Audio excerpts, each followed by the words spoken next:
Already 200 vehicle నుంచి వచ్చినాయి, మీరు ఆల్రెడీ పర్మిషన్ తీసుకున్నారని చెప్పిన తర్వాత కూడా మిమ్మల్ని అలో చేయాలి. మీరు ఎట్లా చూస్తారు?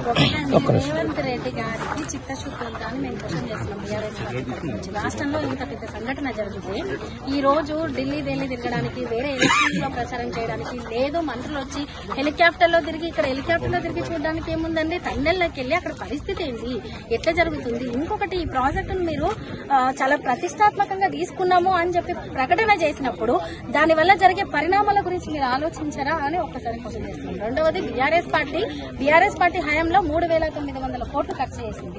ఇప్పటి వరకు ఈ ప్రాజెక్టును ఎన్నో ఏళ్ళకి 20 ఏళ్ల క్రితం మొదలుపెట్టిన ఈ ప్రాజెక్టును దాదాపు కాంగ్రెస్ పార్టీ మొత్తం కలిసి 3,000 కోట్లు ఖర్చు పెడితే, అదే బీఆర్ఎస్ పార్టీ అతి తక్కువ కాలం అయినప్పటికీ కూడా 3,900 కోట్లు ఖర్చు పెట్టింది.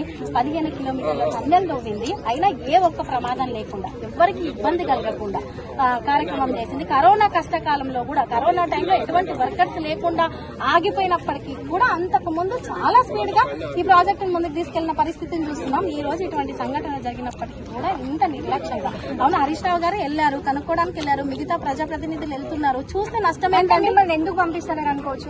ఎందుకంటే వాళ్ళకు ఒక భయం. ఇప్పుడు ఈ రోజు బీఆర్ఎస్ పార్టీ ఏదైనా క్వశ్చన్ చేస్తుంది, ప్రజల తరఫున ఉంది, తెలంగాణ ప్రజల తరఫున అన్ని విషయాల్లో చాలా మద్దతుగా ఉంటుంది కాబట్టి వాళ్ళు భయపడుతున్నారు. ఒకటి. రెండవది, ఈ రోజు హరీష్ రావు గారు వెళ్లారు, వెళ్తుంటే ఫస్ట్ చెక్ పోస్ట్ దగ్గర ఆగారు, పర్మిషన్ లేదంటారు, ఇంకేదో అంటారు. లోపలికి వెళ్లిన తర్వాత కూడా 8 మంది వెళ్ళండి, 2 వెళ్ళండి, 5 వెళ్ళండి. మాజీ మంత్రులు లేదు ప్రస్తుతం ఉన్న ఎమ్మెల్యేలు, ప్రజాప్రతినిధులు వెళ్లి తెలుసుకుంటే ప్రాబ్లం ఏంటి అని మేము క్వశ్చన్ చేస్తున్నాం. ఇప్పుడు అడుగున ఎంతో మంది బీఆర్ఎస్ పార్టీ శ్రేణులు చాలా మంది వచ్చినప్పటికీ ముఖ్యమైన నాయకులైనా కనీసం పంపించండి. ఎందుకంటే ప్రజల గురించి ఏం జరిగింది అనేది బయటకు తెలియాలి కదా.